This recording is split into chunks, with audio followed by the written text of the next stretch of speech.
I do nothing. Hello. Yeah. Hello, my dear friends. On behalf of the Federation of Film Societies of India and Fipresci-India, that is the India chapter of the International Federation of Film Critics, we welcome you all here today in this fantastic program, Face to Face with Girish Kasaravelli. This is a part of the ongoing film festival being held by FFSI, where we are showing a retrospective of the master director. This conversation will be done by Professor Manu Chakravarthy, eminent educationist, and who is also a member of Fipresci-India. We know that many of you are waiting eagerly to listen, and you will have many questions also.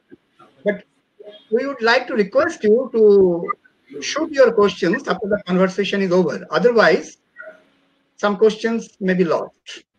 It is better when the conversation is over, then you shoot your question. Thank you, Girish, for coming to this session, and thank you, Manu. So you are a member of Fipresci-India, so this is our privilege to have Girish for this session. And Federation is also very much thankful to both of you. So I am now leaving, and the entire floor is yours. Thank you very much. Please start. Thank you, Premendra. We both thank FSI, the Federation, for giving us this opportunity. Thank you. Start it. Okay. Well, I welcome Girish to this program and welcome all of you here to what I think is an exploratory discussion. So I'm trying to make it a conversation where Girish will reflect on his creative processes. Well, most of you would have watched his films, and certainly Fipresci, FFSI have organized a retrospective. 3 films have been running. I'm not going to the exact details of the films, of each film for that matter, but I will try to raise certain conceptual questions. And a master filmmaker like Girish is at liberty to answer these questions. Actually, they are remarks, statements. They're not even questions. So it's more in terms of Girish making a journey back into the mid-70s when Gatashraddha was made. The first 3 statements will be on the 3 films that have been featured in the retrospective: Gatashraddha, Thai Saheba, and Kanasemba Kudri, riding the stallion of the dream. And then the other films too would figure. So let me repeat that it's not going to be a very specific analysis with the details from each films, but a rather conceptual journey where Girish will reflect on his cinematic career, on his creative processes.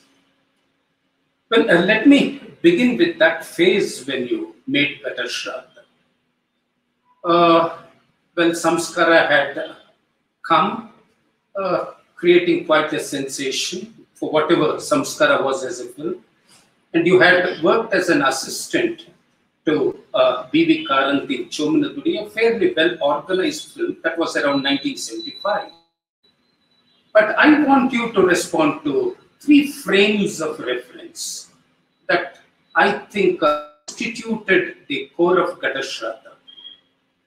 One, I think, was your own exposure to Indian and international cinema, especially what I thought and I still believe continue to shape you in many conceptual ways. Not to say that you are copying or imitating, you have moved in very different directions, but if one should trace influences, well, Italian neorealism or the Japanese masters, Kurosawa, Ozu, filmmakers you have admired, and certainly Satyajit Ray. Well, but when we come to Ghatasadha, it was a wholly new kind of experimentation, exploration, discovery in relation to the ethos of Kannada. Second, so talk about those cinematic influences and how you were trying to weave your own structures of experience, imagination when you made Ghatasadha. Second, in a cultural sense, if this constitutes the cinematic background in a very general sense. Second, I think, as a very serious student of Kannada culture and especially of Kannada literature, I think the Navya ethos, the modernist phase, and especially somebody like Ananthamurthy, did matter to you quite a lot. So, a certain kind of cinematic sensibility and a certain kind of aesthetic, literary, creative sensibility where you drew many things about Kannada culture. These were two influences. And the third, I would say, is something very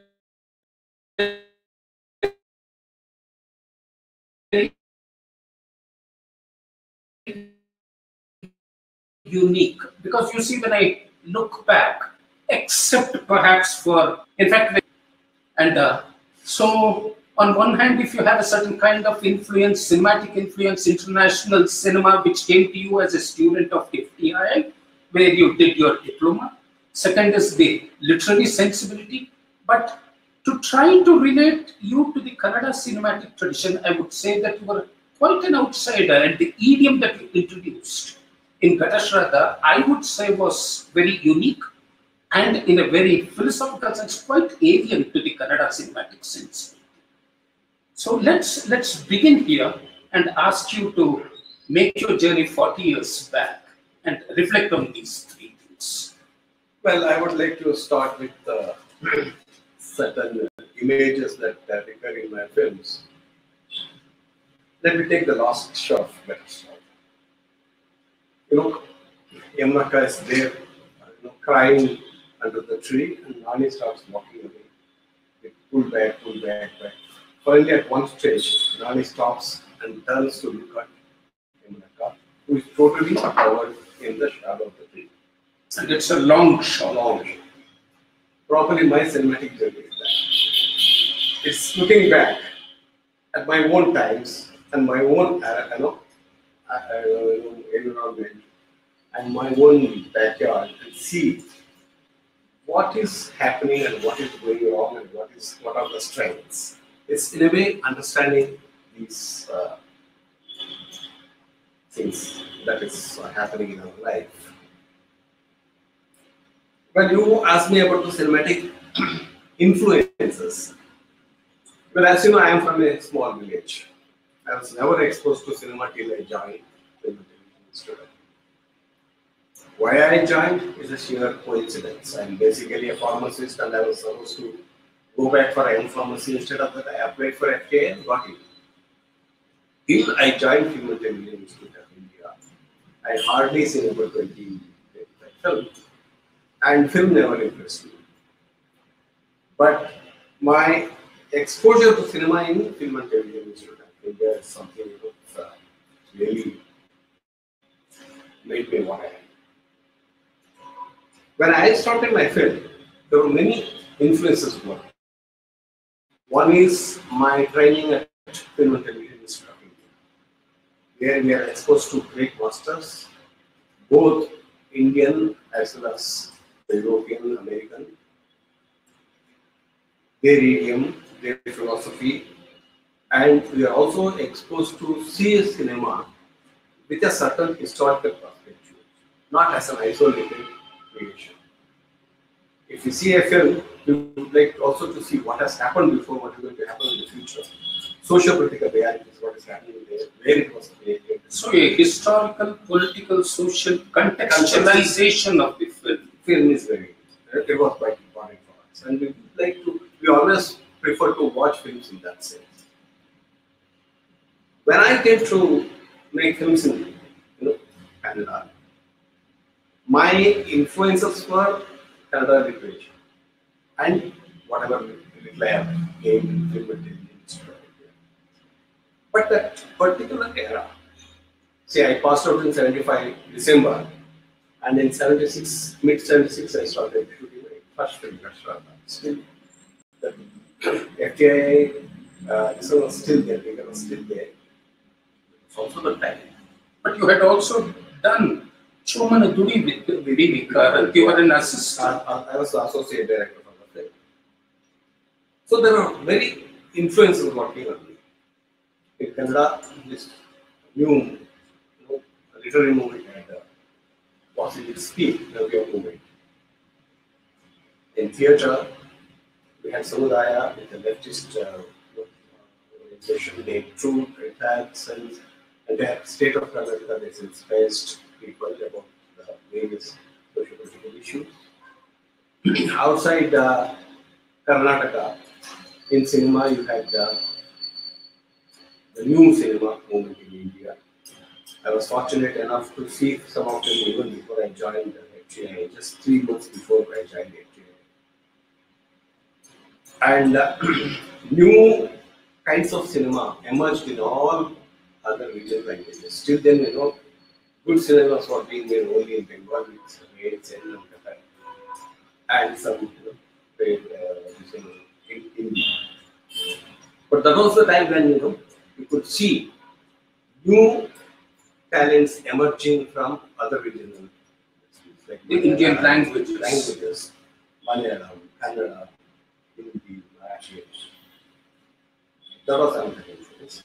And outside the world cinema, the neorealism has created new wave as using its the French New Wave, and the political cinema of the third world was gaining ground. The Latin American cinema was gaining ground. And that was also the time when our attention was drawn to the cinema of Latin America, cinema of Africa, cinema of other Asian countries, not just Japan, other Asian countries. So that was another thing which was working on me. And the political scenario, we were just, emergency was over and people were trying to had an anti-establishment attitude, right? So, they wanted to do something different. So the Janata experiment was there, Janata Party experiment was there. And that was the time, if you come back to Kannada, Kannada Navya movement was actually heralded by the people who were socialists, basically, Lohiites, not socialists, Lohiites. So they were looking at our society from a different perspective, not merely a Marxist perspective, but a different perspective, wherein both class as well as caste played major role. And they were actually directly attacking the hierarchical structure of the society. And all these influences were working on me when I started. And in Canada, I made my first film in 77, but Samskara had come in 70. Samskara, Domanapudi, Radu, and few others have slightly paved the way for me to make the film. That's how I began my film. So that's why I said, looking back at his whole, growing up years, so we all look at what are the influences that worked, and if you, it's already 40, 50 years now, 40 years. So if you can look 77, 43 years. So all these things made a bigger impact on me. Yeah, one thing, Girish, 1 minute. Girish, when you will be speaking, please look at the camera. Otherwise, your audio is not clear. Okay. Because you are looking at Manu, so audio is also going to him only, not to us. Okay. So when you will be speaking, just look at us, that means to the camera, so that your audio will be clear. Okay. Thank you. Please continue. Let me ask you to dwell a bit on the FTI years for a simple reason. I think that was also the training ground for you to be specific about frames, about mounting, about montage, about mise-en-scene. And there I think we should also remember how cinema used to be analyzed by somebody like your teacher Satish Bahadur and others. So talk a bit and then we will turn to Gatashraddha. But how your own analysis, much before you became a filmmaker, how your viewing of the frames of cinema, of construction, of narrative structure. Now, what can you just go back to those training sessions? See, in the Film Institute, I am from a science background. When I went to Film Institute, the first cultural shock was, like my professors would say, you come out with the answer, we won't give you anything. So, the moment a film was screened, all of us, there were only 11 students in the batch, in this department, 10, 11, 12. We had to develop our own argument in favor of cinema or criticizing cinema or analyzing cinema. And it's in a way, nothing is given. They only help you unearth certain things, meaning the idiom. They would say they would introduce us to film theory, but then they would ask us to, find meaning in these classes. That way, a film institute training helped me a lot, helped anyone a lot, because they were allowed to wander into the world of cinema and discover the idiom, the philosophy, the aesthetics on their own. See, if one is trained in the film, in the industry, if someone comes up the ladder, then what happens is he would have understood only the technical part of the cinema. Here, apart from technical aspects, you also try to understand the aesthetics behind that. We would be told about various film theories, and from that light, we had to understand these idioms, these technical details. So that was actually a great insight, this was into my filmmaking career. In fact, it was not just technique for technique's sake. We had to, in fact, look for this technique in painting, in literature, in theatre, and in other cinema, and find out how this technique has evolved. Like, say, for example, if you are talking about German expressionism, it's not only just camera technique. We need to understand what socio-political situation promoted German expressionism. Similarly, what are the things which promoted neorealism? So that's how my understanding of cinema and my idiom developed. Now that we are referring to your idiom, let me, based on my own understanding of drawing from my experience of watching the films repeatedly, I would ask you to respond to these three statements of mine. One, I think, you see, every film of yours is based on some text. But the point is, for somebody like me, having watched your films, reviewed them, and then having visited them several times, I respond to this statement of mine that when you quote a text, a literary text, your preoccupation is already with the modes of transference of the written word into your visual image.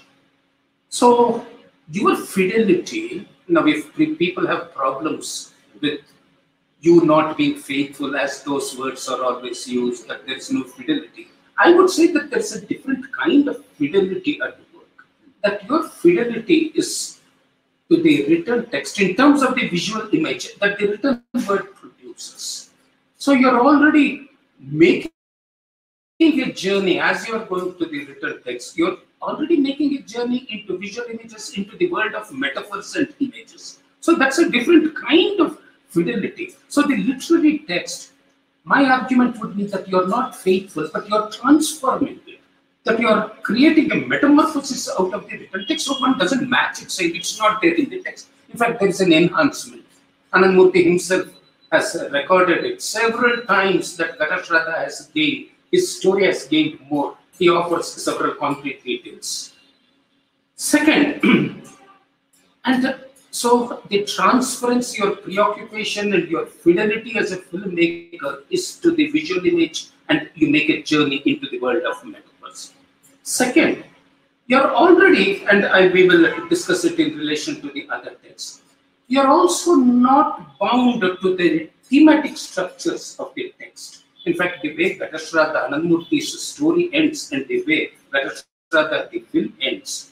So there's also a thematic. One, there's an aesthetic transference, metamorphosis. Second, there's a thematic transference. Because if we look at Anandmurthy's story, it ends with the young child spitting at the entire Agrahara. But here, when we turn to Gatashraddha the film, it's a look of compassion, of understanding, of empathy towards Yamuna. And therefore, it's also the possibility of a new future. And that's also the journey that the woman is going to make in the coming generation. So there's an aesthetic metamorphosis, there's a thematic metamorphosis. Third, I think what's important in Gatashraddha, because I think you should also deal with the craftsmanship. Gatashraddha is a very organically related film between the thematic pattern, your narrative structure, and the images you craft. I think it's a very, very organically related film in the sense that there is such an organic evolution between the thematic structures and the images you are trying to craft. And more importantly for me, that there is a certain austere quality in Gatashraddha, because you are dealing with a widow, you are dealing with the Agrahara, the whole context Agrahara, to talk of contextualization. So the whole structuring, the lensing, the angle of the film, I can point out to several shots. There's a certain organic, austere element to your visuals in Gatashraddha. So I want you to talk of, let's begin our conversation also with reference to how you make an aesthetic transference, that your fidelity is to the visual world, to the visual cosmos. Second, that you are interested in thematic transferences, metamorphoses. Third is that your whole visualization, the manner in which you craft images is also related to the context. And therefore, in Gatashraddha, you have a very austere, a very pious kind of cinematic narration. I would like you to respond to these one by one, the three points that I have asked you to respond to. Well, whenever I pick up a film for film cinematic adaptation, what I would look for is, first thing is how effectively it can lend itself to cinematic expression. Because not all great works lend itself easily to cinematic adaptations. Because in cinema one has to express it through concrete images. In literature you always express it through words or abstract words. So in literature, from abstract words, we are trying to create a concrete image. In cinema, from concrete image, we are trying to transcend to an abstract image. But there's always that relationship between the concrete, the physical, and the abstract. We can never make a film without this concrete details. But if the film just remains in concrete details, then there's no cinema, there's no art at all, there's no excitement.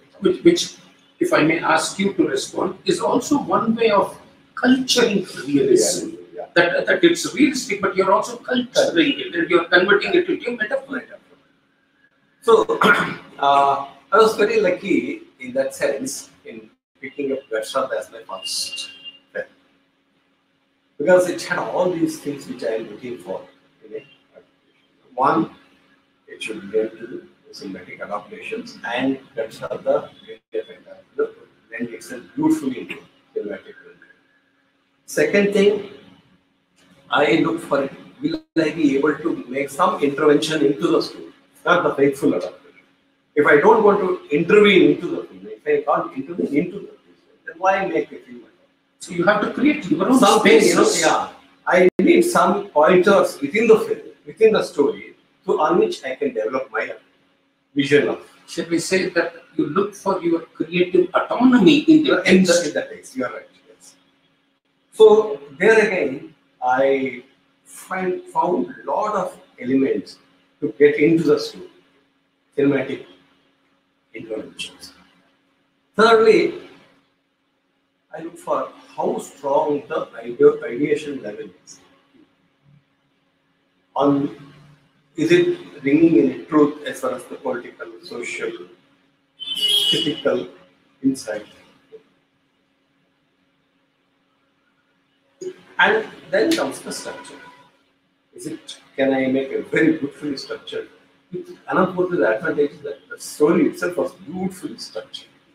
Gatashadas, it's actually anybody would have made a great film with that film.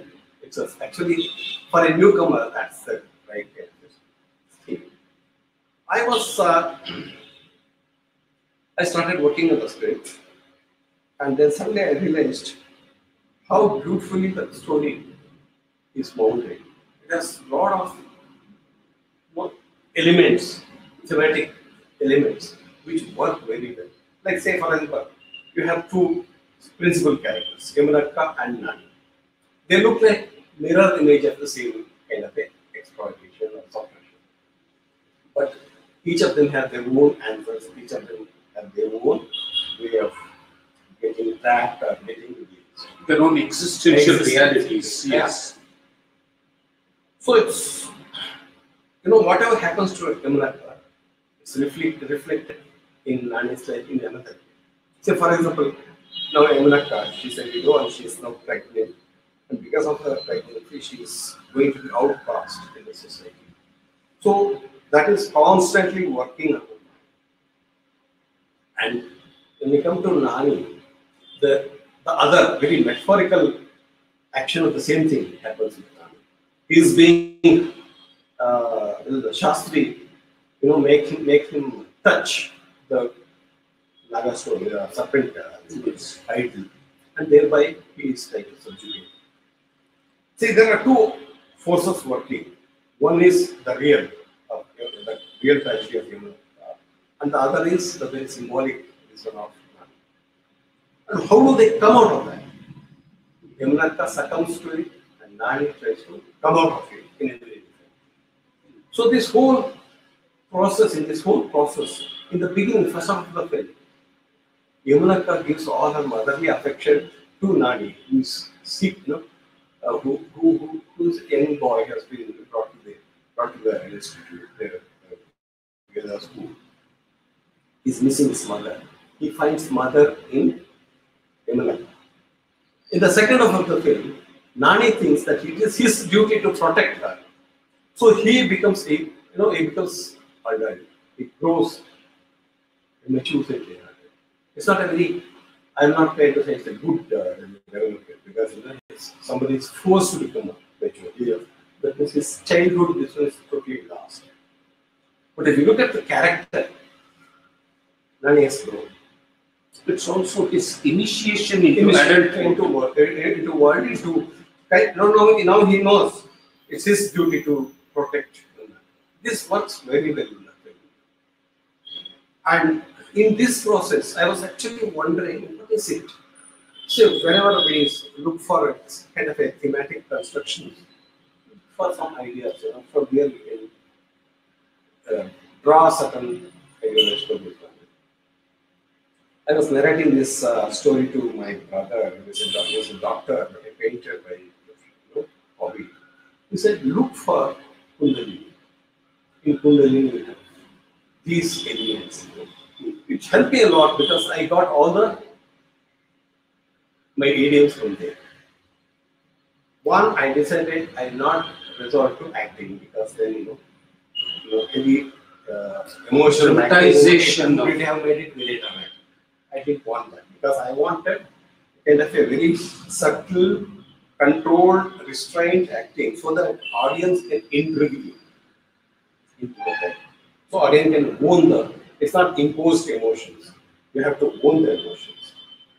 So we decided to have a slightly non-dramatic performance. That's stylistic. Second, I was discussing this with my cinematographer, Chandra. Since it's about a ritual, should we think of a ritualistic construction?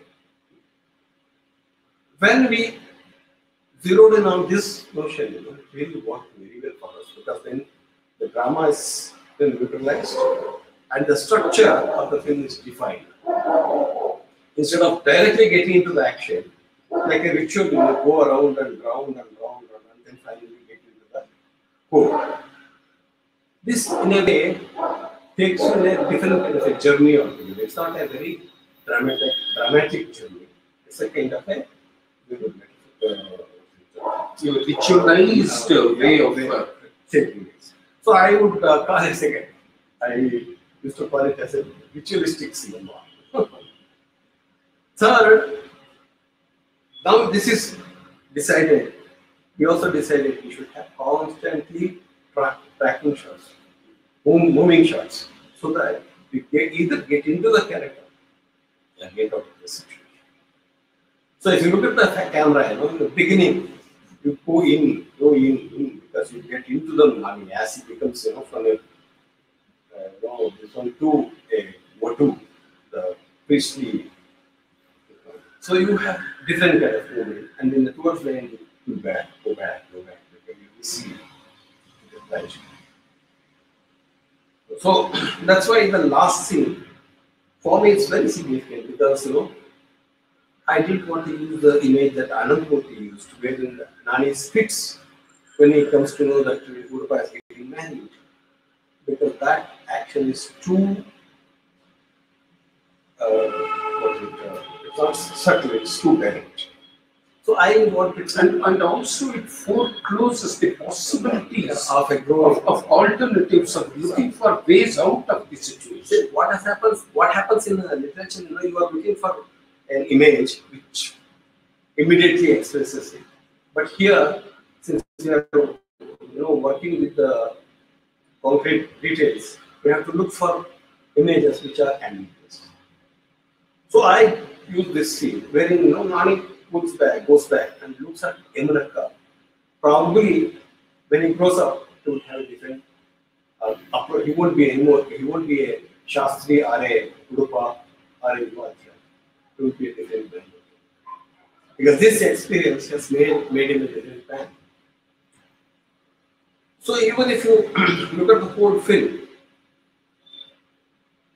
not only camera movement, even the compositions are cyclical. Because I also, it's a very strong belief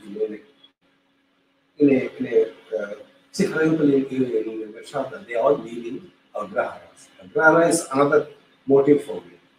They have the temple in the center, and all the four sides are the houses. Other community people are not allowed to come inside. So that means it's a enclosed space.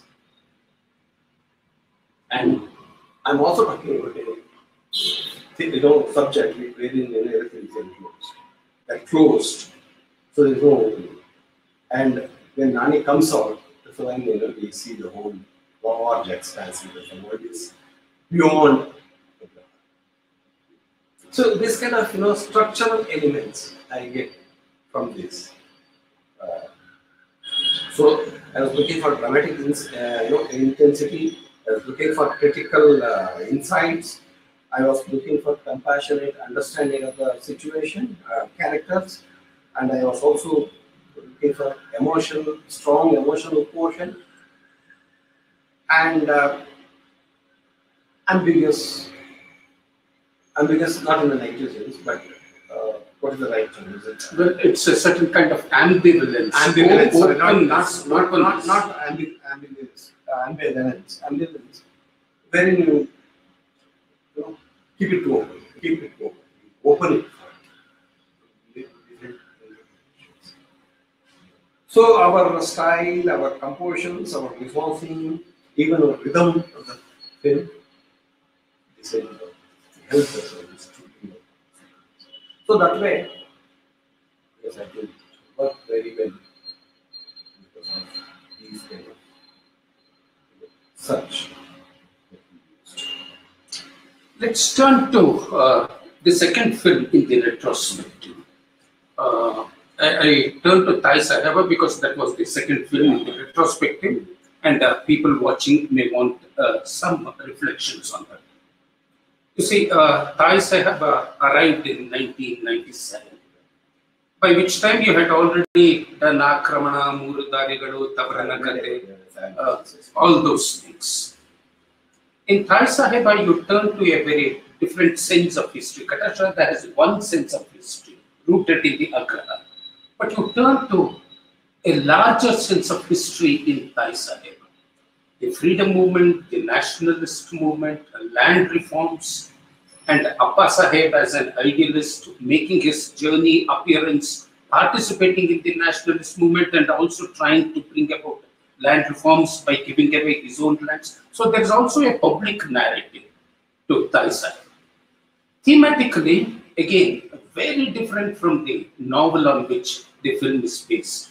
It's also an inner journey. So if you have some kind of a public narrative, you also have a journey into the life, the existential reality, the existential dilemma of Narmada. So the visuals of the film are also, you will see, for me, Thai Sahaba is something of a film that moves into the spectacular realm, not like Gatashraddha. There's some kind of a large vertical structure. If Gatashraddha is mostly horizontal, Thai Sahaba also has vertical structures, vertical movements. And there's something like a spectacle because you're also operating with larger forces, issues of history. And therefore, you see, when you look at these, what do you think was the journey you made through the other 5 or 6 films? So what was your sense of cinema? What was your sense of imaging? Especially when you dealt with larger historical structures. Because the mounting of Gatashraddha, and if we look at the mounting of Thai Sahaba, they're very different and diametrically opposite. And Thai Sahaba is also a very cerebral, intellectually constructed cinema. So can you talk about the journey you have made, not just in thematic terms, but also in terms of your cinematic understanding, the development, the growth, the shifts you made when it came to visual narration, visual narratives. So again, 2 questions for you, 2 statements. One, the journey you make into larger forces of history, because you may see later on that you are journeying into questions of history, modern history too. Second is, what shifts were you making as a filmmaker when you turn to your visual narration, the visual narratives? When I made Gatashraddha, I was fresh from the history. In fact, my approach to cinema, idiom, and dealing with space and time and permutation, combination, that was not puzzling in its sense. I was not interfering with the space in like the way Eisenstein used it, because we all thought that is too much of a manipulation of emotions and the space. So in between, I had to pass through various other, even when I went Tavarana Kate, I was totally used the Eisenstein construction. But when I came to Thai Sahaba, I said I would abandon all these styles, start finding my own methodology of expressing things. In a way, Thai Sahaba played a major role in my cinematic journey. I was, this actress Jaimala asked me whether I can make a film with her. She and the main role. I had read this novel by Ramsha Lokapur. Ramsha Lokapur is one very interesting novelist, writer in Canada, that takes up various court cases and turns it into fiction. This is one such court case which he has come across and then turned it into this one, work of fiction. I made this film in 1987 when India was celebrating 50 years of independence. 1997. 97. So then it bothered me. What did this 50 years mean to me? What did the independence movement mean to me? Not me, that's not personal, for my generation, for my people of my community. And I started developing the story into my various parallel threads. I brought in, of course, I was not in the original novel. I brought in various other elements. Because I wanted to talk about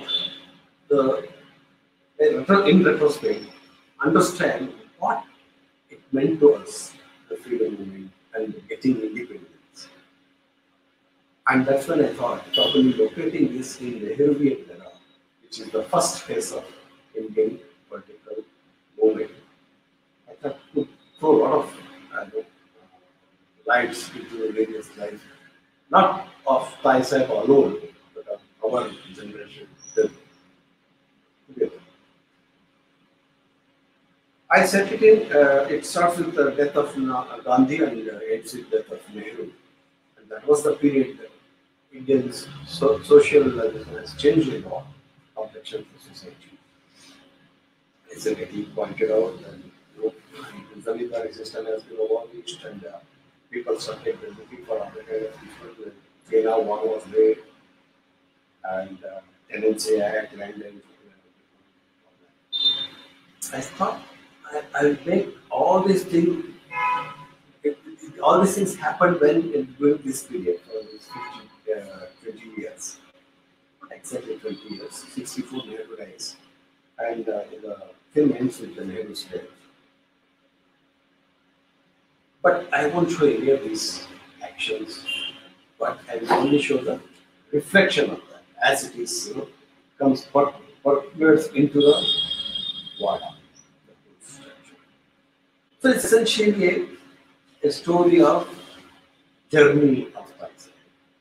You see two kinds of journey in Thai Sahib. One is inward journey, one is outward journey.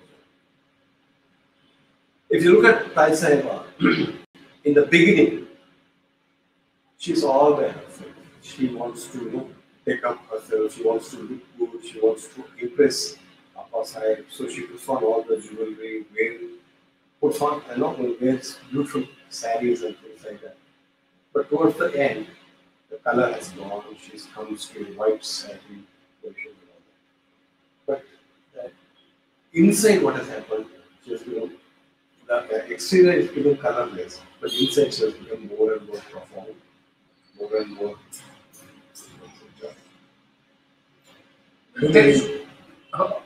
Because she's one thing, Girish sir, please, again, when you are speaking, you are looking at Manu and the audience are complaining continuously, we cannot hear anything.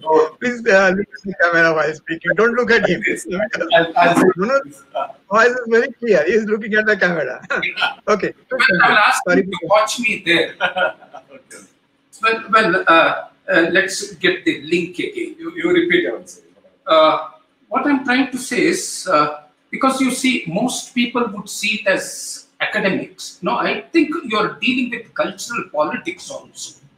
I don't think it's me as an academic talking to you as an institutional filmmaker, because I think several issues dealing with our culture, what we would call cultural politics, also figure. So let's be a little serious about these things. And I think Fipresci is interested in promoting such a discussion. Now, let me come to this issue. One, Appa Sahib, Nehruvian period, transformation, zamindari system, making way for distribution of land reforms. These are historical questions.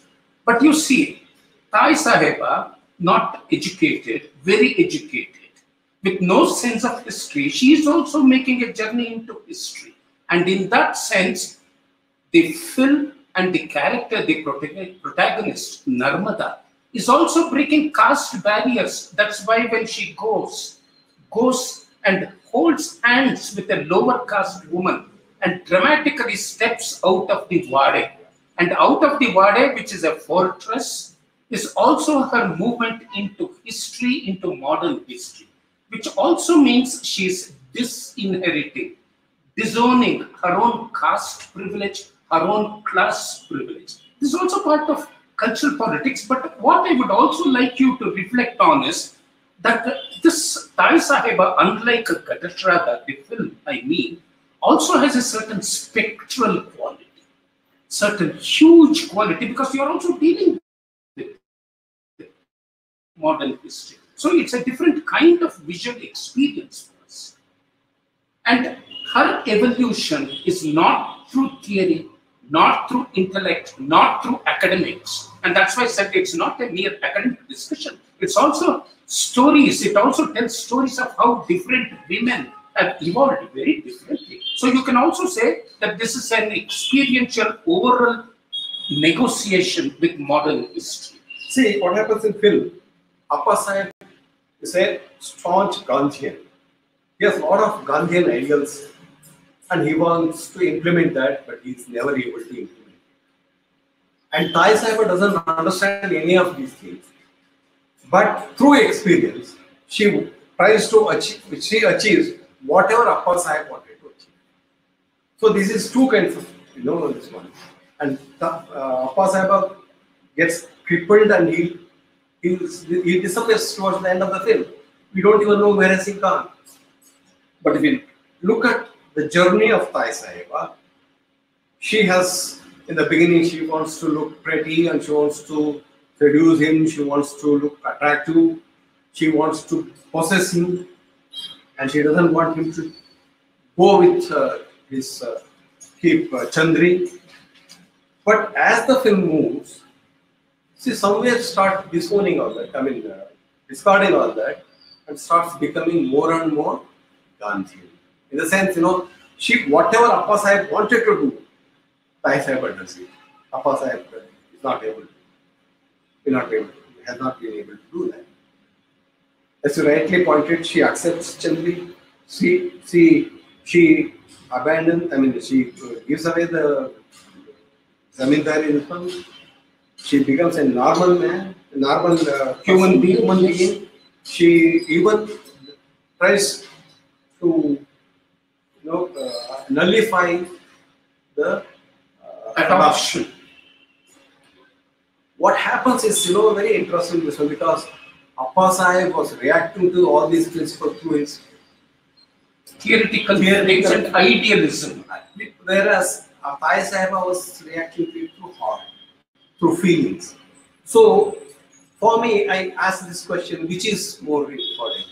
Who is more successful? Is Tai Saheba or Appa Saheb? I also bring in between Akka Saheb, one who renounces this world.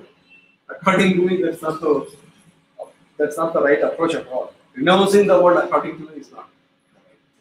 So I'm a little critical of Appa Saheb, but I try to understand this journey of Tai Saheb.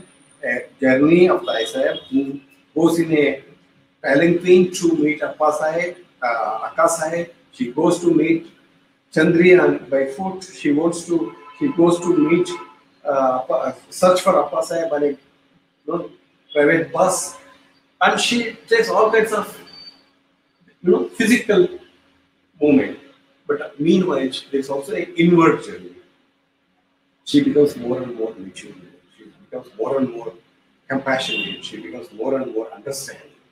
This journey, I place it in 1950s, from 1947 to 1964. The story. That's also the period for me. It's when this landed gentry, they have lost their lands, so they started interacting with the world outside, and it's a different kind of political. This one is emerging there. And also, I comment upon one thing. If you remember, towards the end, she wants to annul the adoption, and finally she meets a crooked lawyer who says we have to do immoral things. In the sense, you have to change the records so that you can annul the adoption. No, it's a loss of principle, loss of morality, loss of ethics. And that was also the time when we see this. From Gandhian era, that loss of ethics, loss of morality, loss of principles, and it is going down and down and down. That's, I just wanted to place that with these developments in the in the film. So that for that reason, this journey of Sai Seba was very important. Did I make myself clear? There are two kinds of journey. One is inward journey, one is outward journey. And outward journey, she moves from in the from her attire, from very colorful dress to white. From inward journey, she becomes more and more mature. And this journey also in a way reflects what is happening in the Indian politics. See, there are a lot of things which I wanted to say in the film. I don't know how. I think I got all those things. See, how do I bring this out? This journey, my color palette. If I am talking about idiom, color palette, from very colorful dress to white. And towards the end of the film, you don't see much color. And what about the movement? She comes out of the water. She, that walking out of the water, it's slightly celebrated in the film. Because for me, it's not just Sai Seba who is walking out of the house. It is that particular class which came out into the public. Because after all, I don't know whether people agree with me or not, the freedom movement, especially in the South, especially in Karnataka, basically was middle class men who were participating. Very few women participated. So the people, the women who came out into the public, this one was in this period. And of course, and later on they became more and more into the public space. So when I was working on this, I was looking for leitmotifs which worked out these things, and I found two leitmotifs. One was the water itself, the enclosed space. From enclosed space to open space. The film starts with the enclosed space and ends with the open space. And the second thing, I was just wondering, I was talking to my wife, which was actually from that area. She knew that place very well, that water conservation. I said, tell me one small detail which can work as a leitmotif in the film, work as a metaphor. She said, the first one she said, Atta. Fragrance. That fragrance, I believe, I'm not from that area also, I was not very familiar with that, but she's from that area, she knew that. Landed gentry, they always had used attar to show that they are slightly different from the rest of the common. Certain class consciousness. So that shows the class. So I thought, it's a brilliant metaphor, brilliant treatment. I used it right. And in fact, when Nano wants to get away from that, it's actually the attar which holds him back. It puts him back into the system. Attar is not natural. Body odor is natural.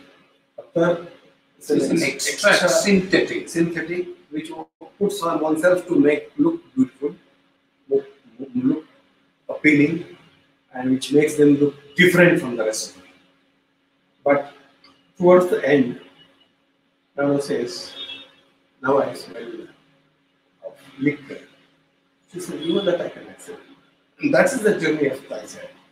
And that's the journey of the people who moved, not this Sai Seba, women of that period, who moved out of this folds of the, the house into the That's why Sai Saheba also becomes Ai, mother. Mother, she becomes I. But it's not mother in a patriarchal sense. It's a mother who gives a democratic freedom to the individual who is getting married to the common human being. And so you also have that magnificent shot of Nanu trying to remove the fragrance, of trying to get back to the earthy smell, as it were. So that's how, for me, that journey of Sai Saheba is not just anybody, individual's journey. She becomes a this one of the entire period. What image she is actually personifies the vision of that particular era. You know, it's also your journey into the world of the commons, the commoners, from the Wade, which is almost like a fortress, sealed off from the common world. She achieves this not through conflict, not through, friction, by using it.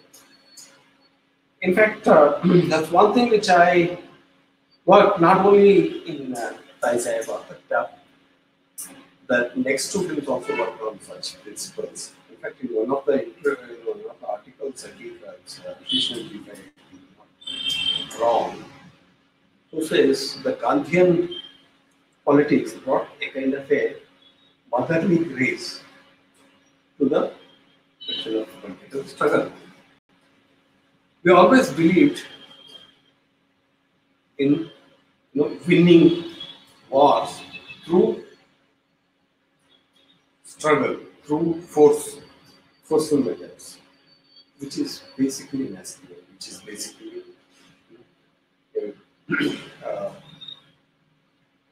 whereas Sai Saheba doesn't do any of that.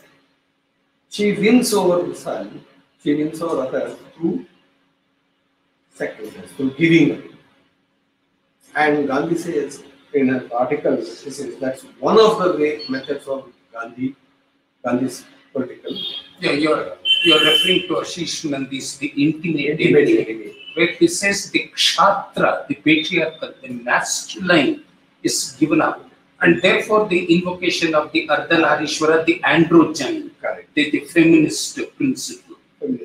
And he says there are other two things. One is through this kind of sacrifice, mother. And that's why, if I can point out to you, after we had arranged a screening for Ashish Nandi, he remarked that it's a very, very profound Gandhian film, Sai Saheba, because it's the androgynous, the feminine, the mother image.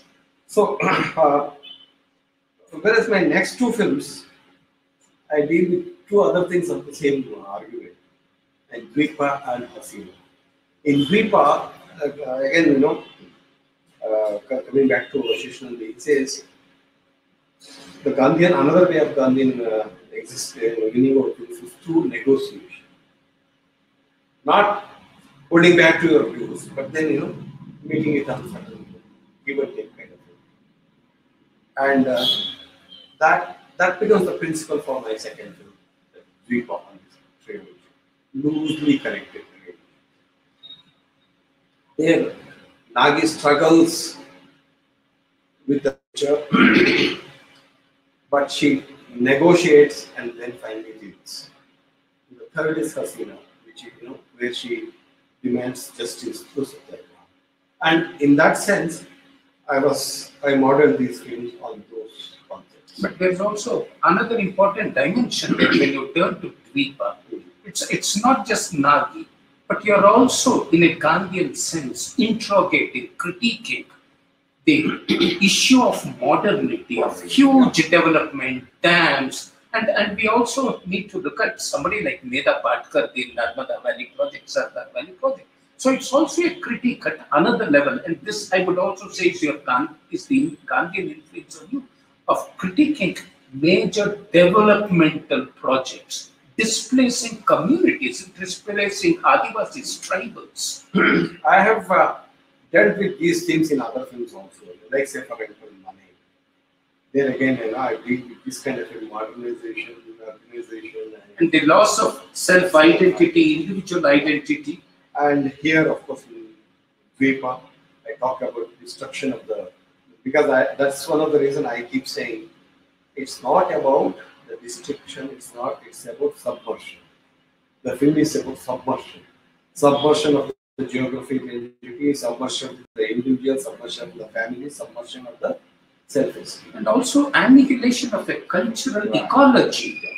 So I put these three films in one loosely knit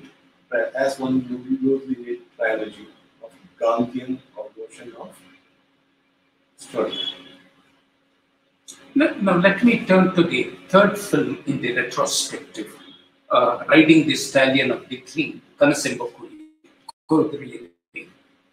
It's a very strange departure, because from the modern urban world, from questions of history, issues of history, you turn to a very mythical world, and that's the Siddha. My questions are: one, did you find it necessary to turn as an ethical cultural compulsion that we in the urban world, rational, modern, scientific, let's use all those terms, have not really understood community visions, community beliefs, faith patterns, schemes of faith of different communities. So we really do not know what myths are all about, and we really do not know what the relationship between myth and history is. So my first question is, in Riding the Stallion of the Dream, Kanasembo Kudriyaneri, based on a short story. Now, was it an ethical compulsion? Because you see, these are days when, in the name of third world literature, third world culture, people have also become sensitive to the issue of mythology, the mythopoeic imagination. So were you just making an accidental journey? But my own feeling is you are making a very considered journey into the world of myths. One. Second question is that there are different versions within the film.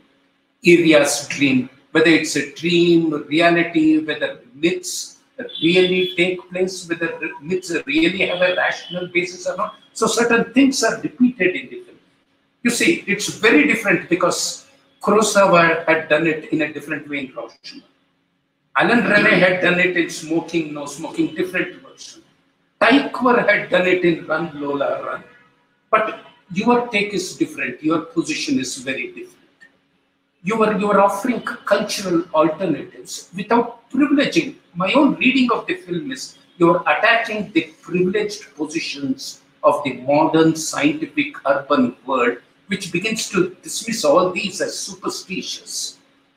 The myth is unscientific, and therefore those who live in the world of dreams, of myths, are all stupid people, primitive, barbaric. So I thought that was a very creative and a very ethical intervention into the world of myths, of mythology, what we would call the mythopoeic imagination. Could you deal with these things? Yeah. Riding the Stallion of Dream is based on a short story by Amrish. It's basically about three dreams. Dream of Iria the gravedigger, dream of his wife Rudri, and the third dream is probably it's our dream. I'll tell you why I say it's our dream. First of all, let us talk about dreams. What are dreams? We often say dream versus reality. For the man who has seen, who has had the dream, that itself is real. For outsider, it is not real. But if you look at the man, what he has seen is real. So the question of what is real, what is real, I am asking this question. It's not real for us, one who has not seen the dream, but one who has experienced the dream, it's real.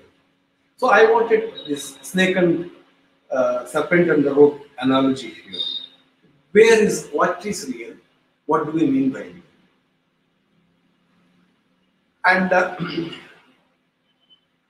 but we also should understand one thing: what the logic that applies in the so-called within quotes real world doesn't apply for the real world, dream world.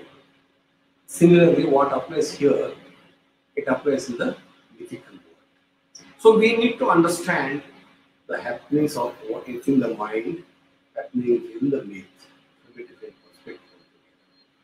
So what I use is, I used a kind of a narrative which is a bit difficult to explain through the logic of the fact and truth. It applies a different logic of me. In fact, when Fellini started using dreams and fantasies extensively, people researched because Fellini started his career in New York. He said, "How can you drop these social relations, especially in 8.5?" Then Fellini makes a very interesting statement. He says, "For me, the dreams, memory, fantasy, hallucination, everything is part of myth, everything is part of reality." I thought it's a fantastic statement. How do we define what is real, what is not real? Well, it's a major question we need to ask these things. The same thing I need to ask, I keep asking this about myths.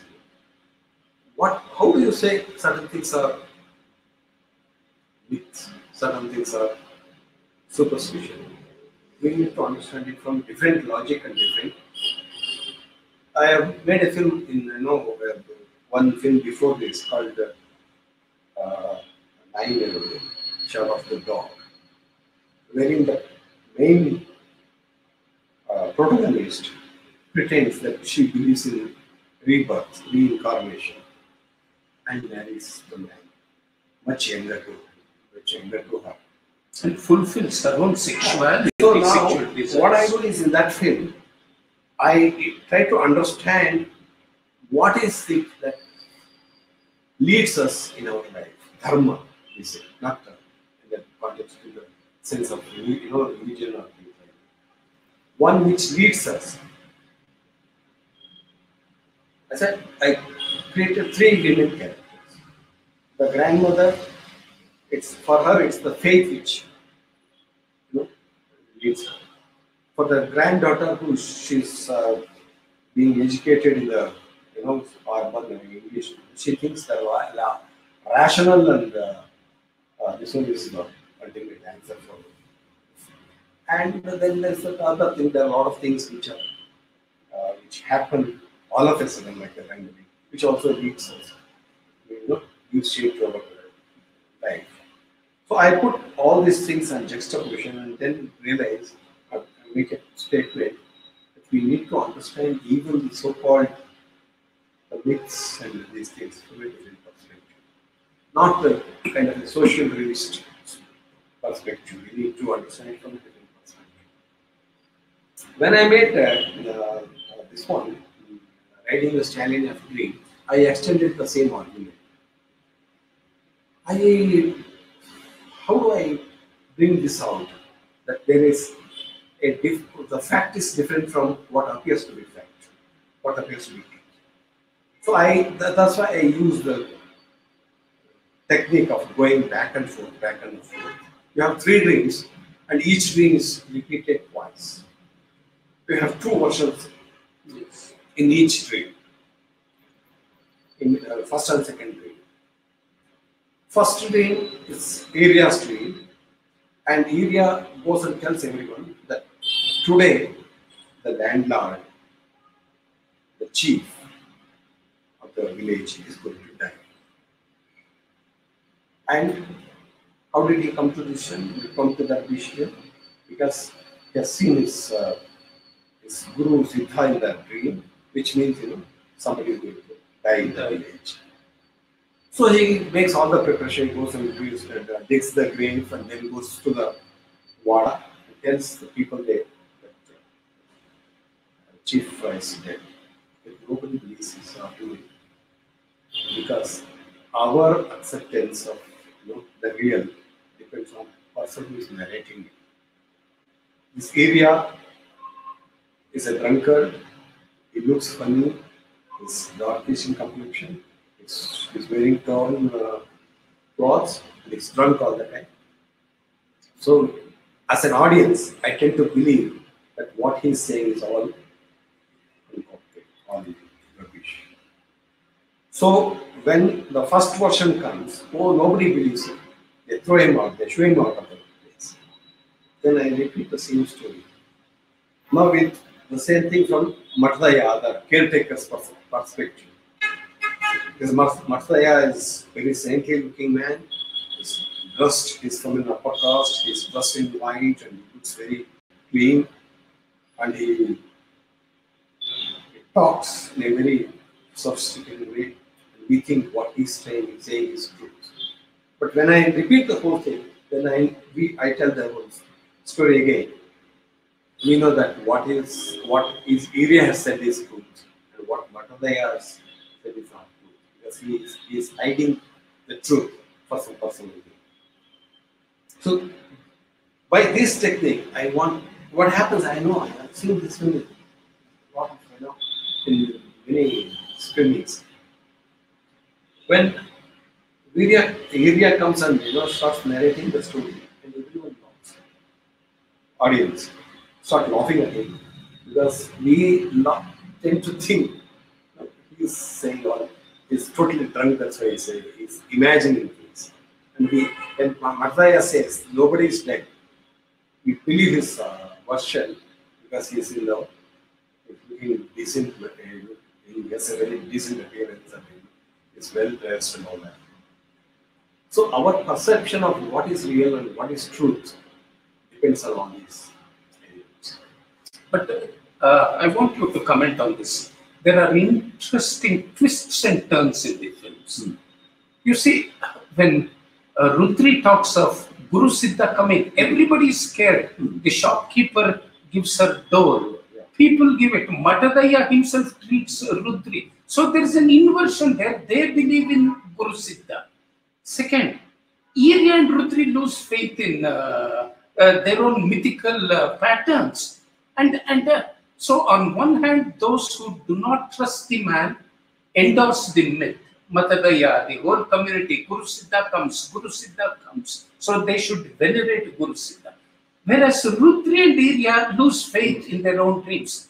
And this is important. The twist towards the end of the film is Guru Siddha himself undergoes demythification in the film, and he helps them begin a new way of life through agriculture, because that is the paradox. So many things are put together. In the second dream, what happens? People believe, they don't believe Rudri, but they believe. They're scared of Siddha. So the myths are revitalized by those people. Yeah. Yes. They want the myths to remain, because they all have some kind of a gratification because of that.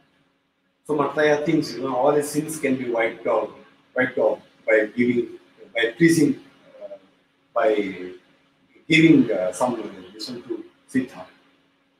But in the second, this is another twist which I brought in the film, which I like it very much. There's another character in the film called Vasanna, one who is traveling on the pillar. He's one man who's slightly rational thinking, radical thinking, slightly somewhat. He's also progressive. Yes. But there's one problem. In the second dream, it's he who stops Siddha from coming. And his belief is that if you can make these two people, husband and wife, Rudri and Iriya, lose faith, then they become active, they become progressive, they become proactive. That's also, that is our notion of so-called radical, rational thinking. We think if we make them realize that their myth is wrong, we are going to make them progressive, which is wrong. That's why in the third story, which I said is hypothetical, which is probably our story, is the story wherein, as you rightly pointed out, Iriya and Rudri both treat Siddha like a human being. when Sita says, please offer me the food, he says, wait here, let me first do my job, and then only I will attend to you. So thereby he treats him like an equal.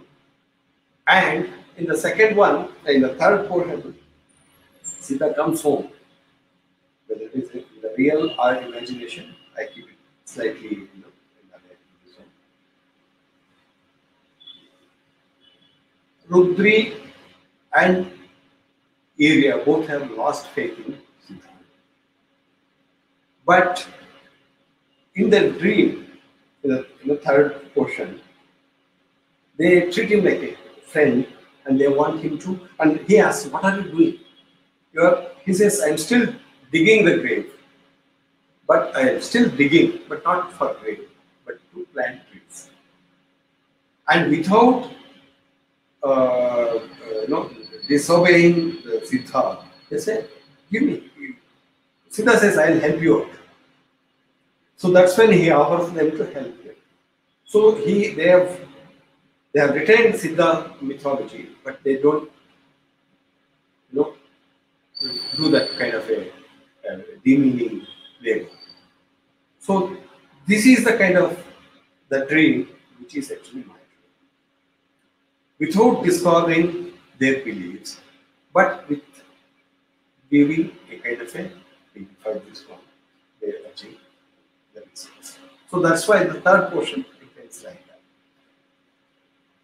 Now, this is a question which takes us to other fields. Why is it that in various ways, when we come to the modern structures of our society, modern times, why is it that you turn to myths more often and you recontextualize myths? If, say, Kanasemba Kudriyaneri has one kind of a mythical structure, Nai Neradu, where you turn to this myth of reincarnation, but you subvert the myth.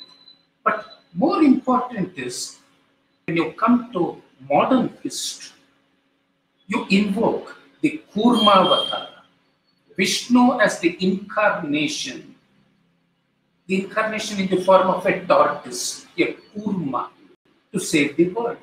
So my whole question is, why are you in the present context, when you deal with political questions, as you deal with Gandhi, not Mahatma Gandhi, but Mohandas Karamchand Gandhi within the internal life, when you look at the collapse of the democratic structure of Indian society, the collapse of politics, the emergence of corruption. So whether it's women and their mythical worlds, their mythical realms, or the socio-politics of our country in Kurmavatara, tell me, as somebody who is part of a very modern rational consciousness, why is it that you invoke myths? And for what creative reason do you establish an engagement, a juxtaposition between myths and modern histories? Whether they are the histories, existential histories of women, or about our body politic, about our social. It's very interesting that you repeatedly turn to myths and you use several processes of creativity, creative processes, while dealing with myths. Why? What is it that prompts you to keep invoking? There's a repeated invocation of myths. And so what is that relationship between myth and history? Predominantly, when you deal with individual structures of belief or social structures of existence.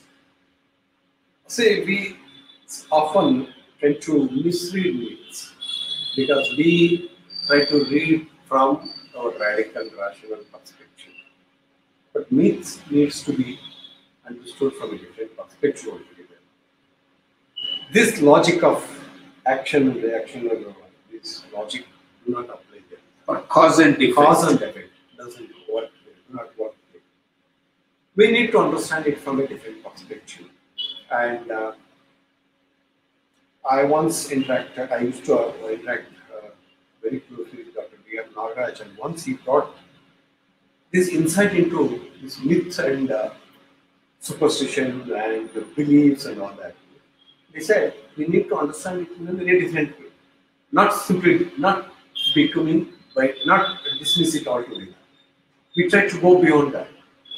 See what happens, there are certain things when a class of people, when they are not allowed to express themselves in a very realistic way, they tend to make a myth or make a kind of a this one out of that, faith of that. So if you go beyond this cause and effect, then you see the point.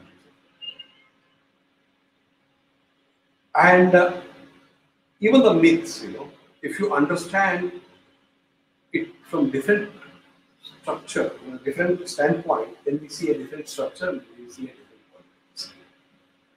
And I have been carefully trying to understand, even see, Gandhi has become a myth now.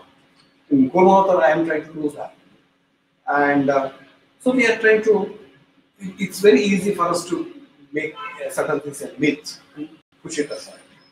But people who believe in that, they see some kind of a reality in that. So I constantly keep on questioning myself, where is myth, where is politics, where is real, what is real, isn't this real, isn't this part of this conflict is also real. So I keep on bringing that in the last 3-4 years. Now I think at the present moment, we need to turn to 2 outstanding films. Outstanding for very different ethical political reasons. And I'm going to ask Girish to respond to these. One is Hasina, based on Banu Mushtaq's story. The other is based on Vaidehi's story, Gulabi Talkies. And this is very crucial for us going through a very, very difficult phase of history in Indian socio-cultural political life. Girish, it's in Hasina that you turn to very, very fundamental notions of ethics, values, and you raise major questions about Islamic jurisprudence. You see, when we turn back to the Shah Banu case and how every system, institution failed, the question of alimony. Hasina is a film that attacks fanatics from within Islam, who do not understand the notion of Islamic jurisprudence, who do not even know the Quran when it comes to divorce or talaq or khula, or when it comes to alimony. So Hasina is an attack against those fanatics who do not look at the liberative, the redemptive dimensions within the Quran. And in fact, Hasina is a film that goes hand in hand with the remarkable studies of Islamic scholars like Ziauddin Sardar, Maulana Wahiduddin Khan, who give a rereading of the Holy Quran, the Quran Sharif. So it's a comment against the fanatics who deny the possibilities of redemption. Second, it's also an answer, that's the ethical cultural politics of Hasina. It's also a people who dub the Quran, Islam as monstrous, feudal, always talking of the cruelties of the Sharia. So the outsiders, fanatic right-wingers, shall we say. So you have fanatics outside, fanatics within. But if you look at the nuanced manner in which Hasina the film unfolds, you begin to look at the marvelous aspects of Islamic jurisprudence. So this is about Islam, Islamic jurisprudence. So it's a different kind of cultural politics. And for people who say that there is no politics in your cinema, they must reconstitute their notion, their understanding of politics. Second is about Gulabi Talkies.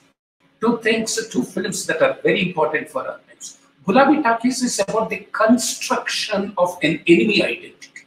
And here the attack is against the media, the attack is against the corporate world which gives everybody a bad name, and in the context of the film, it's the Muslim. So the Muslim becomes an outsider. Our own Gulabi. So with the shift in identity, communities are divided, communities are broken, communities are fragmented. So the whole Hindu-Muslim equation, hatred, is manufactured, is constructed.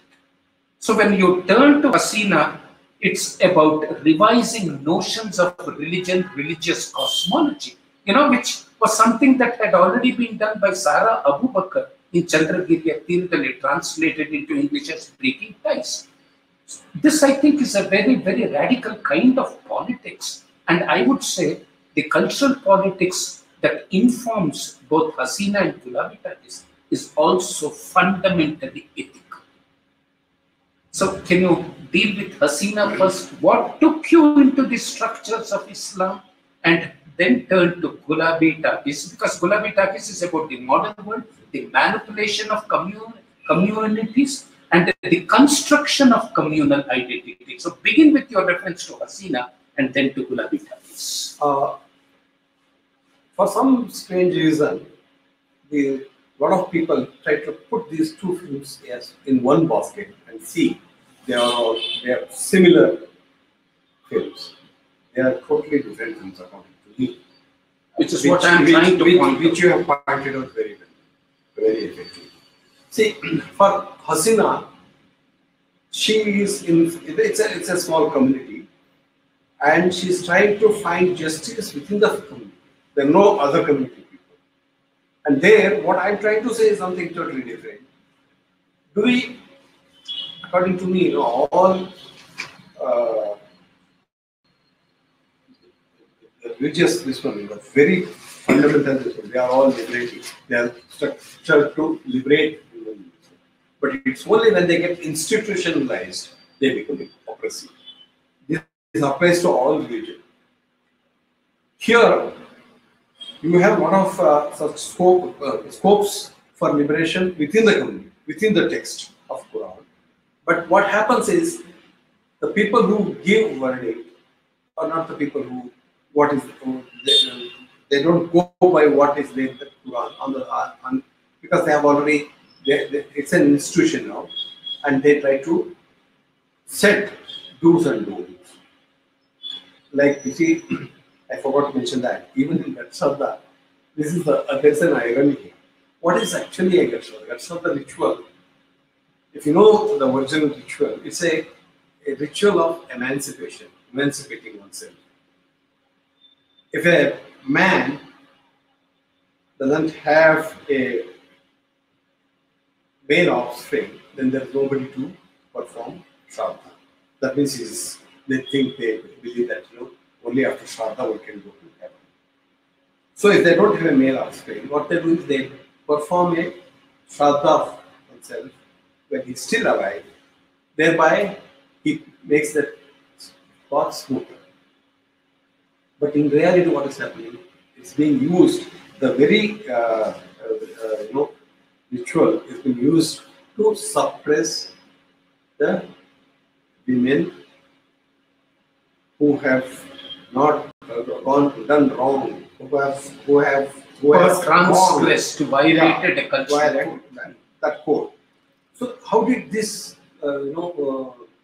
ritual of emancipation become a ritual of subversion? Sorry, submission. This happens in every ritual. If you really go into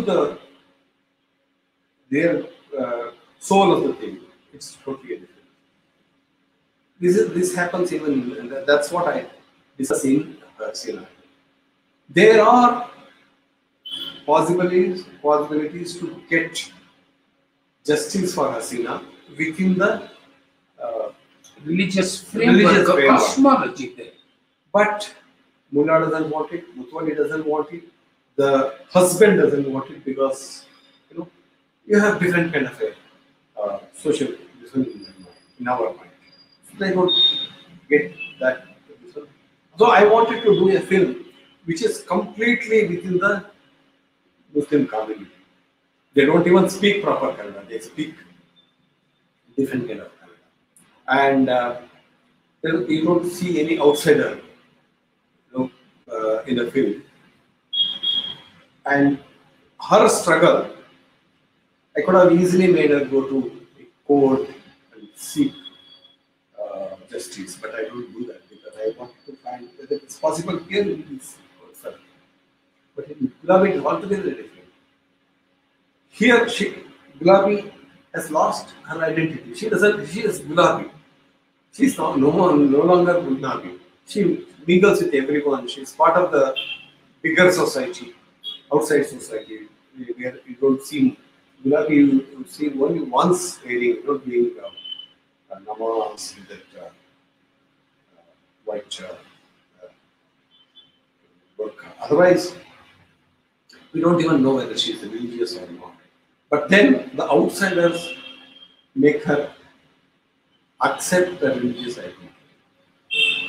So the two films are talking about two different things. Just because both are Muslim, centered on Muslim women, many people try to put in one basket. I'm glad you could bring out that differences. One is within the society, within their own community. One is outside their community, but they are made to. She is made to identify herself as a Muslim. This is an open question for you, and I want you to comment on this. You see, when you look at Gatashada, Taisab, especially a film like Manu, there is a certain attempt at creating symbols. When we look at your narrative style, when we look at your narrative structure, there's a certain kind of cinematic preoccupation with you. So you are more interested in craft, not to say that the thematic structures vanish, they don't, but the preoccupation with form. So one can see a very, very formalist kind of approach to cinema as a very, very serious student of cinema. But I want you to respond to this comment of mine. But when we turn to, say, Kraurya, that's a film you must refer to now, beginning with Kraurya, later on, the structures become rather simple, loose in a very positive sense. You're not, which means from formalism, you're also moving towards cultural discourses. And the opening shots of Gulabi Takis are very, very different. Am I right in saying that you are moving towards local cultural discourses? You are expanding the nature of your sense of form, that in the Indian context, especially with reference to Gulabi Takis, you are attempting some kind of an Indian cinema verite. And you can also see that in Kanasembo Kudriyaneri, not very rigid, not very tight, not going after symbols. That's why many people look at the symbolic structures of your films, commenting on the form.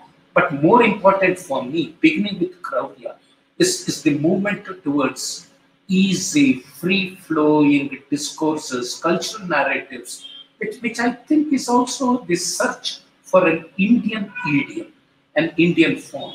And especially in Gulabi Takis, to repeat this statement, the first few shots, random, candid, as if it's the struggle to find your cinema verite.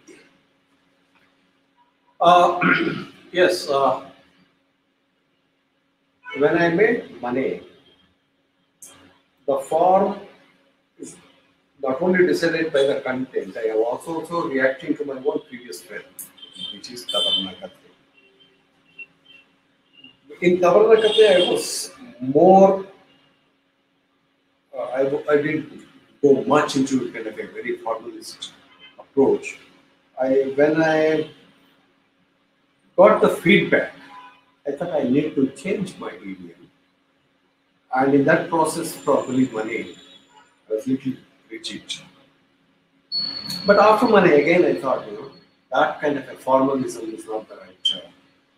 I still carry all the kind of preoccupations in other films, but I don't make them, I don't make the audience conscious of it.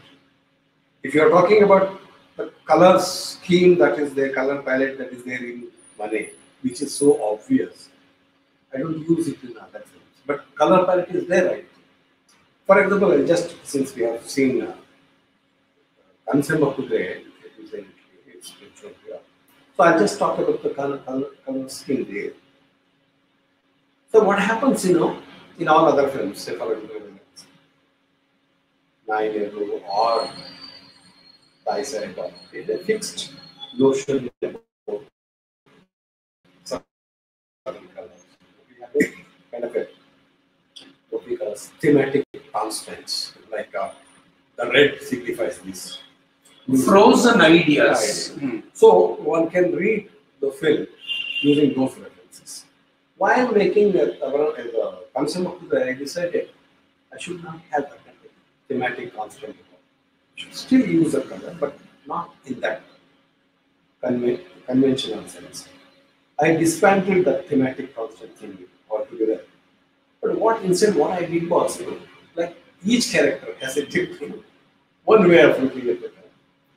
For this man, for Iria, red is one dominant color right through the film, which I have used in Manet, which I have also repeated in 9 very prominently. But here, for each character, the color is means something. For Iria, it is humiliation, because we start with the color being splashed on the shirt.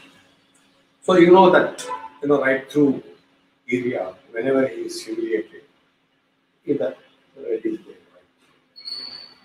For Shivana, the landlord, it's a prestige issue. It's a kind of a honor for him to travel in a red car. So I use red for in a different code. Let's guess a different kind of codification. For Hema, that's his wife, Vemida's wife. She doesn't want to stay back in the house, but then she's forced to stay in the house. So I use she wears the color sarees, and there the red becomes for in reference to Hema, the red is kind of a what's it? She's holding her, she's handling the captivity. For Hema, the child, it's a playful. It plays with it. And for Siddha, it's a kind of a positive. So the same color, but I use it in different contexts. And I use red and all this. It's some constant color, but it's a different meaning. Whereas I use Matadaya is the only man who is white all the time. It's wearing a white, very clean jubba and the he's the most schemy character in the film. So the color itself becomes a kind of a complication. I have used the forms in all my, consciously in all my other films, but I've moved away from the structure, the style that I've used to, because I don't want people to notice it. The form doesn't come so openly in the film. If you really consciously look for it, you know what kind of lenses I use or what I'm expression, what colors I use, how movements are used, and things like that. They're all still use it in a very careful way, but it's not so obvious like what we do. Remendraji, could we take questions? Do we open it up? We've gone on for quite some time. Can you put on the lamp please, because it become very dark. Oh yeah, right. Oh sorry, I forgot about it. Now we can request the audience to put their. I didn't use the laser. You're right.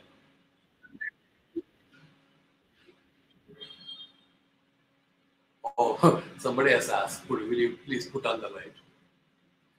Yeah. Sorry. Yes, because it's very dark. So, I didn't realize. One Mr. Srikanth is asking, sir, how do you see the role of film society movement in Karnataka, specifically during the 70s, in relation to the paradigmatic shifts within Kannada cultural sensibilities and articulation? Mr. Srikanth, a question. The film society movement was very strong in the 70s. Not as strong as it was in Kerala or in Bengal. In Kerala, we had, I think, at the time something 100, more than 100, I think. But in Karnataka, in Bangalore, we had about 8 film societies, and all over Karnataka, we had quite a few. And today, if you're talking about 2020 or even 2000, post 2000, film society has movement has dwindled. There are very many reasons for that. I won't simply blame the organizers. Audience participation, the availability of films, and once the DVD started appearing on the, so people started buying it, and so they were not going to festival, film society. But I think the one which you are doing now, this this FFSI Film Festival, online festival, I think it will again re-energize the film society movement. What do you think?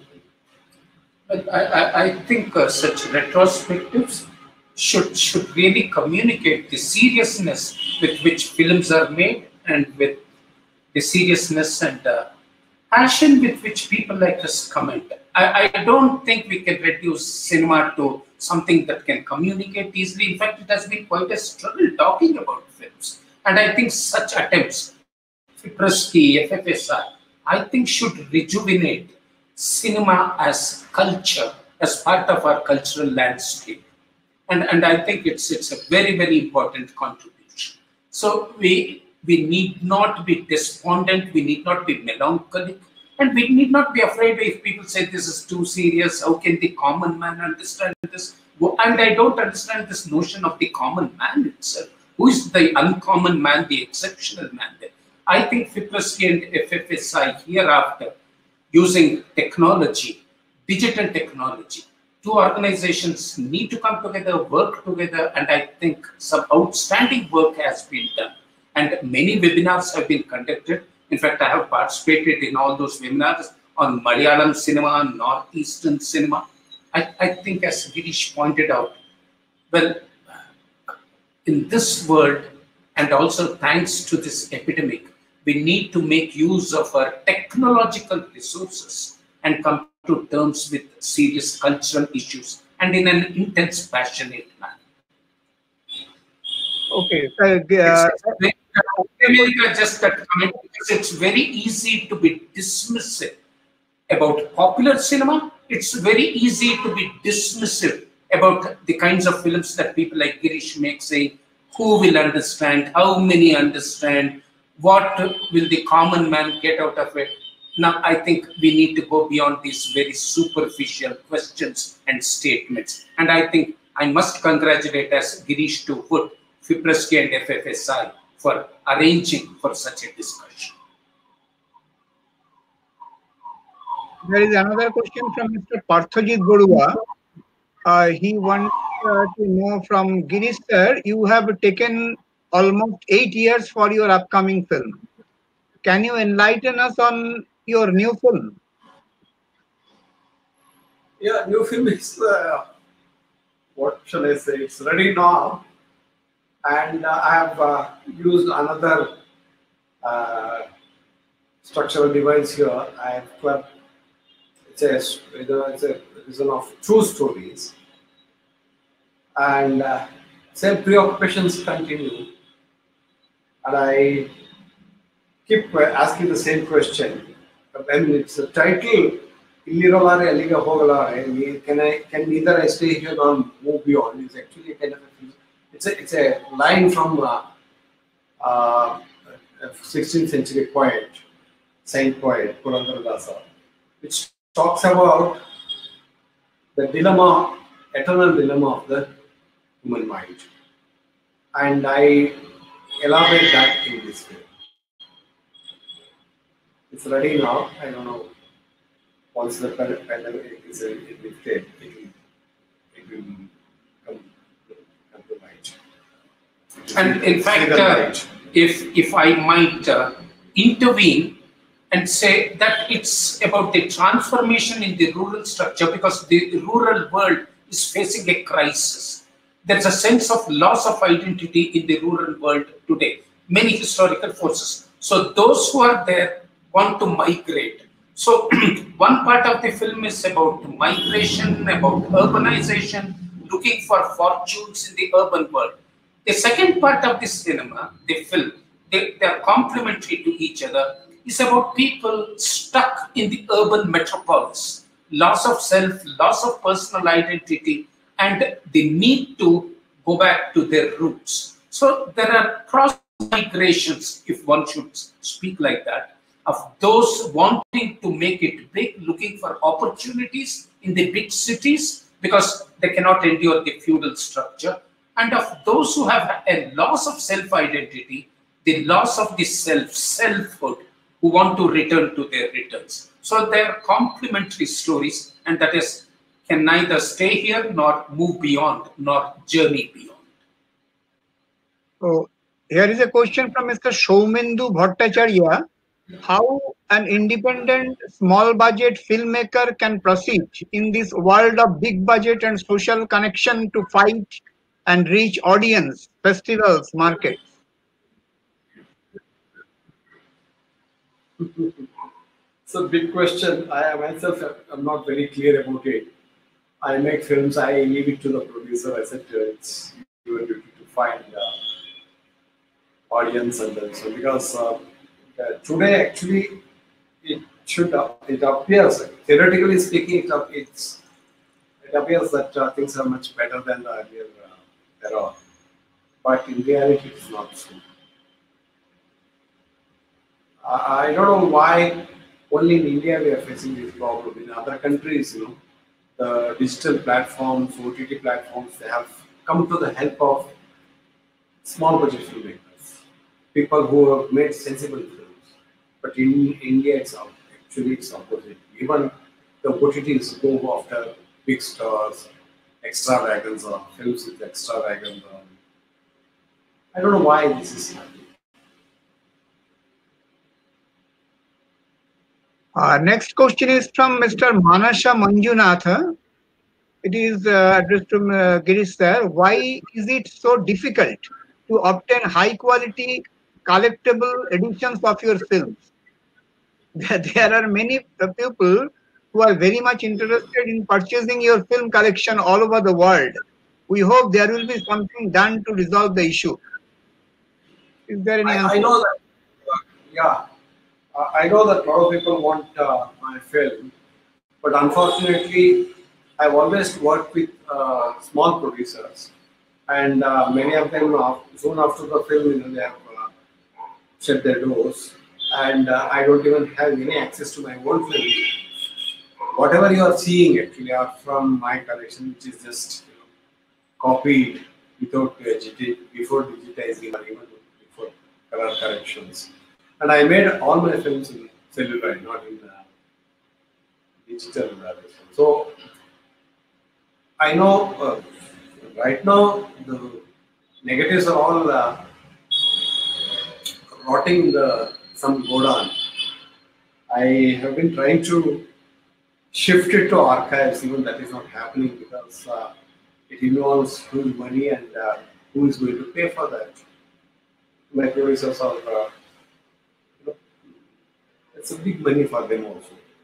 And not only shifting, now if you want to digitize it, it's going to be very, very expensive. Very expensive.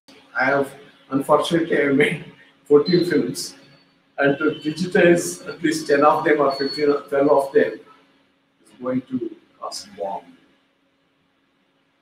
So I hope something will emerge. Actually, my daughter is struggling hard to get some funds to shift this use to somewhere and restore it. Let's see something.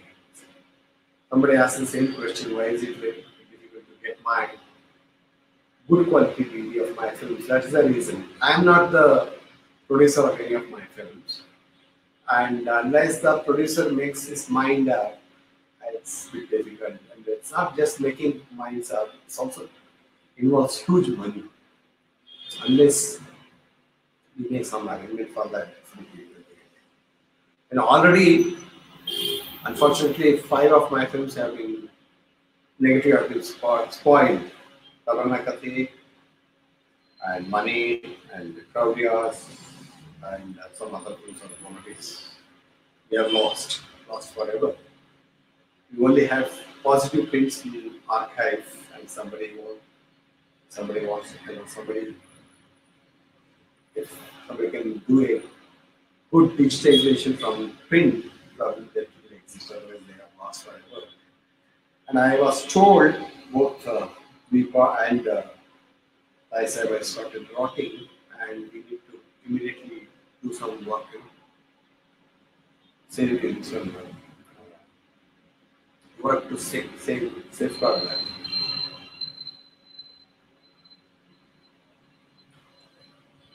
Mr.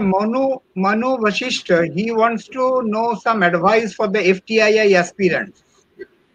If you have got any. I think the selection process has changed a lot. You should speak to some of the younger people who have just passed out from FTII, because during my period it was totally different. Now it's totally different. And if you can take my number from Premendra and contact me on the phone, and be able to tell you whatever little knowledge I have of FTII and the entrance system. Because I passed out in 1975, and after that, never gone to FTII. And, so I don't know much about the selection process and what is happening. But I can put you in touch with people who are doing it now. Okay, thank you. And another question from Mohantesh. He wants to know that in your film Gulabi Takis, in the climax, 2 old grandmothers watch switched off TV. What it means?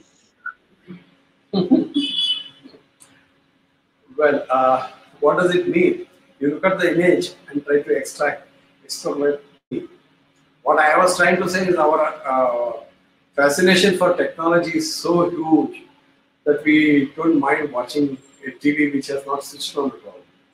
And it is a comment on over-reliance on the new technology and new medium of communication. Thank you. Mr. Nagendra Prashant.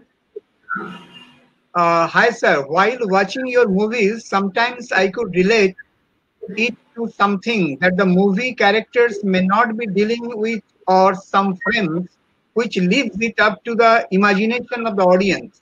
Do you intentionally leave it for the imagination of audience, enhancing a wholesome interactive movie watching experience? He's asking. Yeah, my films do not give you the final answers. I want audience to creatively participate in the film. I firmly believe a film which gives a conclusive, this one tends to numb the sensibilities of the sensible viewer. So that's why I raise certain questions. I show some directions on which one can search for the answers and provoke them to find answers on their own. Thank you. Ramesh Chand HC, he wants to know, it was wonderful insight into your filmmaking. Does the new normal, COVID, bring OTT more accessible to viewers and big screen? Does it even mean change in filmmaking to video films probably? I would say video filmmaking, but I think it's a digital filmmaking. Digital filmmaking actually liberates, brings in new kinds of energy and new kinds of new young blood into filmmaking. In that sense, probably digital technology has democratized filmmaking process as such. I am very happy. The latest film, of course, is the only film which I have watched in released, and a lot of freedom in the sense, one need have to worry about raw stock. One can experiment with, with the with the untrained artists and real locations and things like that. Sridhar, he wants to know that most of your films are women-centered. They are the mothers without children. This has been a repeated thematic dimension of your films. Is it intentional or accidental?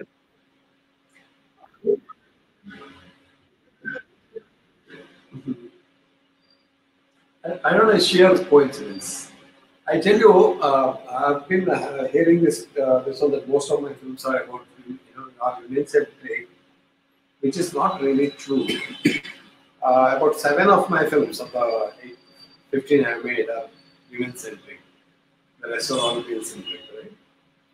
But I don't understand this question at all. It's like it comes from a mindset. What is wrong if somebody makes a film about women? I know, yesterday also I was telling someone, people ask this question to Ingmar Bergman, people ask this question to many other who have women as the central character, but nobody asks this question to filmmakers who have only men as the central character. So what is wrong with it? If you don't talk about women, you are talking about men. Right? Thank you. Another question, very interesting. Arun asks, you cannot deny the fact that a discerning audience tuned to serious films and a lumpen, unloving audience lapping up run of the films. My question is, with the onset of new generation and their technology, do you think they have the sensibility and patience to engage with the meaningful films you dabble with? I think I'll ask Manu to reply to that question. Well, the position would be this. If on one hand, I watch this so-called highbrow, serious cinema from all over the world, I am also a lumpen, in the sense that there is no dishum film, Hindi or Malayalam or Tamil or Kannada, that I have not watched. My point is, what does one do with popular culture? How does one take it seriously? How does one deal with the economics, the politics, without being contemptuous? And how does one, because you see, these are also days when one can be very dismissive about serious cinema, saying that it's not real, that it has nothing to do with the common people, it does not represent the aspirations of the common people, that it's made by people in a rarefied manner. So contempt can be mutual. Disparaging comments can be made about every film, every genre of filmmaking. My own position as somebody who would call himself a serious student of cinema would be that I look at the politics, the kinds of values, schemes, imaginative schemes that the so-called, let's use the word, non-mainstream cinema would use, promote. What does it uphold? What does it offer? And what's the direction that the so-called popular, commercial, box office cinema, what are the directions these films are taking? For anybody seriously interested and concerned about our social attitudes, values, political formations, I think we would realize that both genres are different, orientations are different, perspectives are different, but it has something to do with the direction in which our popular cinema, so-called serious cinema, the direction in which the two are moving in different directions.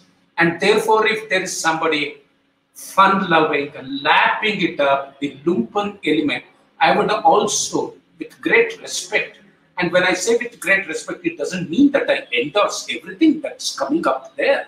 I have problems, I raise questions, so I must be serious about it. And I must be serious about this too. So how do I balance the two? How do I take them together? Because all these, I would see, are products of my culture, of the politics of my times, and I am interested in the manner in which this society is moving. So what if you have people who are only interested in this murder, mystery, suspense, thrillers? Now, isn't that a very important aspect, a very important material for me to look at the choices that people are making? I would not look down upon it. And I would also fight for the kinds of attempts being made by people like Girish Kasaravelli. And therefore, for me, it's a very, very serious study into the nature of our times and into the nature of our societies rather. In fact, if you look at the underworld films, turn to Tamil cinema of recent times, Malayalam cinema, many films about the underworld, but there's a lot of authenticity to it. And therefore, I would be open to the possibilities of analysis, possibilities of understanding, and keep them separate and not be dismissed. So those who are the champions of popular cinema can brush serious cinema aside, and those who are very serious about the so-called non-mainstream cinema can be very dismissive. Now, my own position, because Girish has asked me to respond to this, is that I would take everything seriously and raise basic questions about the nature of our choices, of our film-going public. And the composition is heterogeneous, it's not homogeneous. So, Girish, you are looking very tired, so let us finish it now. It's already 2 hours we have talked. Thank you very much for coming and agreeing with us to be here in this session. I think it will be very useful. Those who couldn't listen to you directly, this will be in our Fipresci's YouTube channel. It will be available forever. Anybody can watch it now from YouTube. There is the Fipresci-India YouTube channel. Anybody can subscribe that free of charges and can watch it whenever they like. There are so many other questions, but already 2 hours over. And Professor Manu Chakravarthy, we are very much thankful to you for coming and sparing the time for this beautiful conversation. On behalf of the Federation of Film Societies of India and on behalf of the Fipresci-India, we are very much thankful for this session. Thank you. Thank you for coming. Thank you. Thank you.